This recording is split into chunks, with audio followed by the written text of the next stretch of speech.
From Washington, this is VOA News.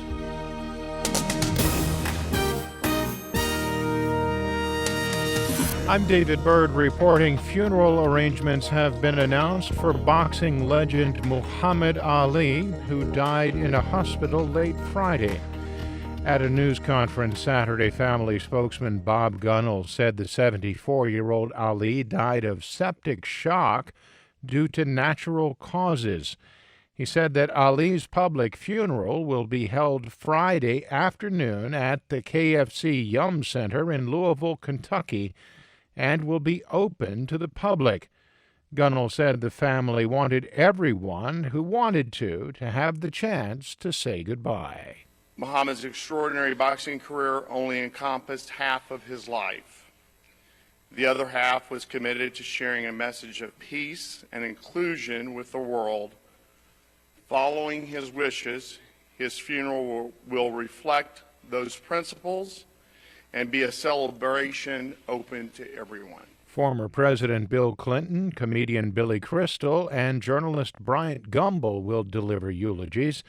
The celebration of Ali's life will include a funeral procession through his hometown, and he will be buried in a private service at the city's Cave Hill Cemetery.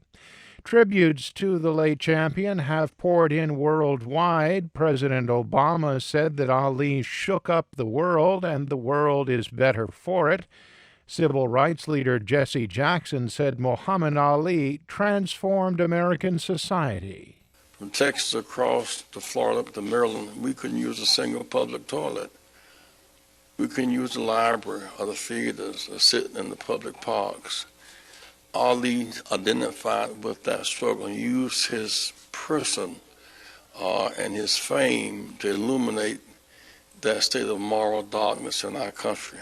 Brazilian soccer icon Pelé said on social media that the sporting universe has suffered a big loss and the sadness is overwhelming. This is VOA News. Thousands attended a candlelight vigil Saturday in Hong Kong on the 27th anniversary of the 1989 Chinese government crackdown on pro-democracy demonstrators in Tiananmen Square in Beijing. Organizers estimated around 125,000 people attended the main candlelight vigil in Victoria Park. Local broadcaster RTHK said that was the lowest attendance since 2008. Albert Ho is the chairman of the Hong Kong Alliance. This candlelight vigil, we want to vindicate the 1989 patriotic movement.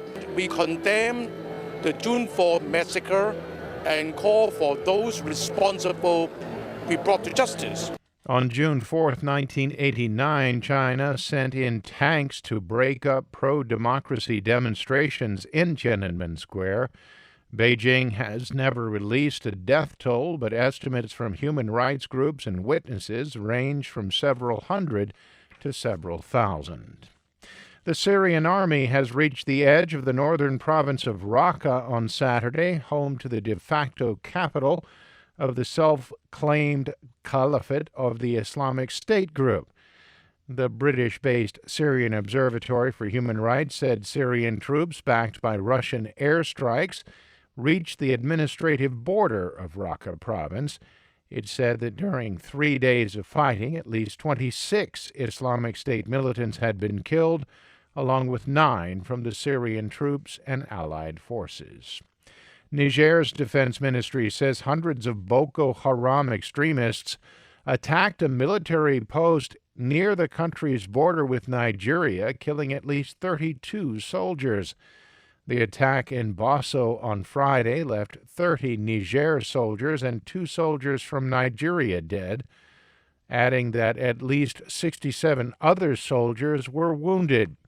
The defense ministry said Niger's military launched a counterattack Saturday using air and land forces, pushing the militants out of Boso and inflicting heavy casualties. Pope Francis has decreed that Roman Catholic bishops who are found to be negligent when dealing with priests accused of child abuse can be removed from office. A new Vatican law the Pope issued Saturday appeared to be a response to a long-standing demand by American Catholics who have denounced what they saw as the Church's failure to take action against pedophile priests. At the French Open tennis tournament in Paris, Spain's Garbiñe Muguruza beat defending champion Serena Williams of the United States in straight sets to take the women's title. Sunday's men's final has top seed Novak Djokovic of Serbia facing Britain's Andy Murray. For more on these stories and the rest of the day's news, log on to our website, voanews.com. I'm David Byrd in Washington. That's the latest world news from VOA.